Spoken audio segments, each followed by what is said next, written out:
Agora o Gabriel de Paula comenta sobre a relação da recusa da França em se consagrar ao Sagrado Coração e à Revolução Francesa. Esse é um fato importante. Quando Nosso Senhor apareceu para Santa Margarida Maria, instituindo a devoção ao Sagrado Coração de Jesus, uma aparição, aliás, para combater o jansenismo, né, que o jansenismo era contra a misericórdia de Deus e contra a comunhão. Nosso Senhor aparece para Santa Margarida Maria com a devoção ao coração de Jesus e a devoção à misericórdia de Deus, né? Acabou tendo hoje uma questão muito sentimentalista, mas não é. A devoção ao Sagrado Coração é a devoção à misericórdia de Deus. É onde Nosso Senhor pede para comungar 9 primeiras sextas-feiras seguidas, não para evitar comungar, né? E aí Nosso Senhor também pede que o rei da França deveria pintar o seu brasão, o Sagrado Coração, nos escudos, no emblema da França. O rei não faz isso, né? E depois só Luís XVI, já na prisão, vai fazer uma consagração da França ao Sagrado Coração de Jesus. E essa consagração, embora tardia, foi aceita por Deus. Mas aqui, claro que Deus é o centro da história, e muito disso aqui poderia ter sido evitado se Luís XIV tivesse atendido o pedido de Nosso Senhor, né? Então aqui a França foi castigada. Foi castigada por não atender um pedido de Nosso Senhor, né?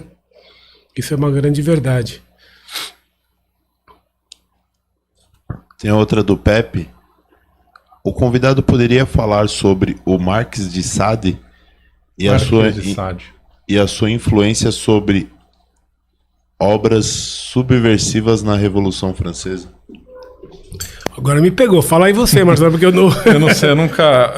Tinha até uma lenda que o Marquês de Sade estaria na Bastilha, no dia 14, mas ele não estava. Ele tinha sido preso lá na Bastilha e saiu uma semana antes, né? Mas aí ficou um tempo uma lenda que ele estaria na Bastilha, mas não estaria. Na verdade, ele era um pervertido, um fulano horroroso, né?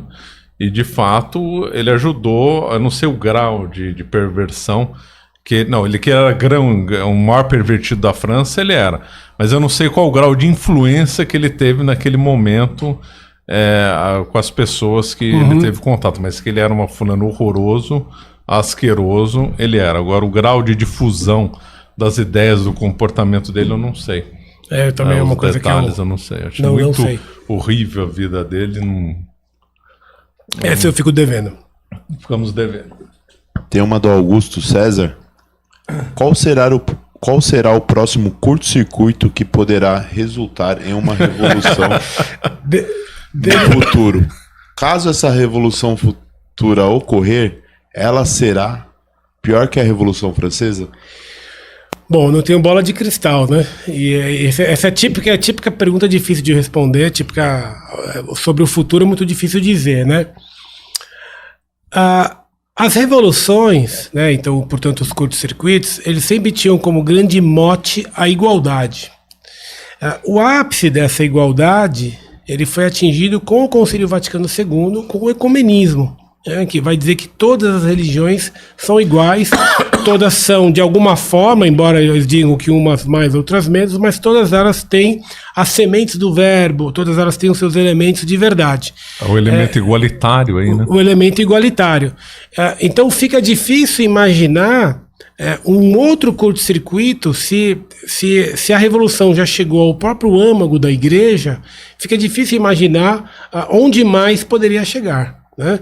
A gente tem aí, claro que muitas outras, por exemplo, agora essa questão de ideologia de gêneros, né, de igualdade, também aqui, etc. Mas acho que a ponto de ter um curto-circuito, eu pelo menos não vejo. Mas, enfim, é mero palpite, é muito difícil dizer. Às vezes o professor Leandro falava nos 3 grandes curtos-circuitos, né? O Renascimento, a Revolução Francesa e a Revolução Russa, né? Mas teve uns mini ao longo da história, né? Então a década de 60 é um exemplo. Tinha o elemento racionalista presente no eletrodomésticos, corrida espacial, sucesso material, típica coisa do American Way of Life. E de outro lado tinha a questão dos hippies, do misticismo, do orientalismo, da astrologia, e provocou uma pequena revolução, que é o famoso 1968, né? Então pode ser que no futuro tenha alguma coisa ligada aí, ou parecida com o 68, já que a sociedade no mundo inteiro está se polarizando, né? Uma esquerda e uma direita, pode ser que tenha aí uma nova... Mas são duas correntes que sempre existiram, né? Sempre existiram. Então, aí a hora tem um contato, a hora sai. Exato. Há pequenos curtos-circuitos. Esses curtos-circuitos ocorreram também na arte, né? Nós tivemos as 3 revoluções na arte, etc. E, enfim, a gente mesmo na igreja se vê, né? Uma hora a teologia da libertação, como era 2 décadas atrás, e depois veio uma corrente mais mística e racionalista, que seria o pentecostalismo, aí, renovação carismática, etc. Uma união dessas 2 correntes produziria um curto-circuito? Não sei, parece que hoje a teologia da libertação está muito enfraquecida. Mas tudo isso é muito difícil de dizer. Futurologia é uma coisa difícil. Já é difícil falar da história, né, que é o passado. Futuro. Carolina, Revolução Francesa e Founding Fathers tem alguma ligação? Founding Fathers. Marcelo, aí fala Estados Unidos então, os pais da nação americana, os Founding Fathers, que seriam aqueles que deram um ensejo à independência americana. Eles influenciaram, sim, sem dúvida, a Revolução Francesa. Inclusive o Benjamin Franklin se aproximou dos Iluministas, se aproximou do Voltaire e frequentou a mesma lógica maçônica do Voltaire. Isso. Inclusive o Voltaire teria abençoado, entre aspas, o neto do Benjamin Franklin. Abençoou. Eu coloquei entre aspas abençoar porque só um padre poderia fazer. Então teve sim, 1776... influenciou 1789, sim. Muito, e depois os nobres franceses foram para os Estados Unidos lutar pela independência americana, o que é uma contradição enorme. A França tinha sido derrotada pela Inglaterra, então, de uma maneira, na Guerra dos 7 Anos, para se vingar da Inglaterra, eles foram apoiar os Estados Unidos na Guerra de Independência. Então, o Lafayette, que foi um revolucionário moderado, né? O Lafayette foi para os Estados Unidos e lutou, e voltou dos Estados Unidos com uma mentalidade igualitária, uma mentalidade liberal. Então aqui a relação dos Founding Fathers, quer dizer, a relação dessa mentalidade americana produzir a Revolução Francesa, isso sem dúvida houve. Sem dúvida, e é uma contradição. A nobreza francesa, para ver como a nobreza estava decadente, né? Ir lutar por uma democracia contra uma nobreza, contra a monarquia inglesa. Absurdo. A França e a Espanha lutaram. Exato. Se não fosse a ajuda deles, não tinha independência americana. Não tinha independência americana. E toda essa influência, a história poderia ter sido outra, né? E para você que quer aprender sobre a Revolução Francesa, acabamos de lançar o combo Revolução do Mundo Moderno, que conta com os seguintes livros: A Revolução Sanguinária, de Madelin, e Os Intelectuais da Revolução Francesa, de Mornay, né? Esse primeiro livro aqui, Os Intelectuais da Revolução Francesa, então vai contar, né, sobre as ideias que influenciaram o 1789. Então vai estar lá Rousseau, Voltaire, Diderot, etc, né? Só para dar um exemplo, Rousseau foi lido por Robespierre e Napoleão também gostava, né, de ler Rousseau.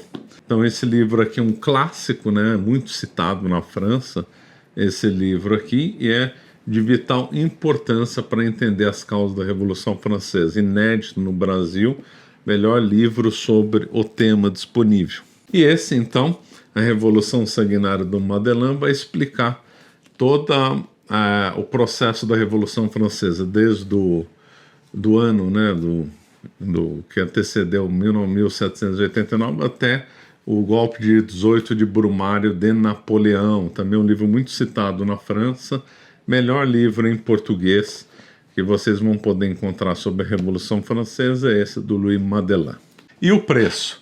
Apenas R$ 198,00 ou 12 vezes de R$ 19,80 para ganhar esses 2 tijolos, né? São livros de 600 páginas, mais um curso sobre a Revolução Francesa. simplesmente imperdível.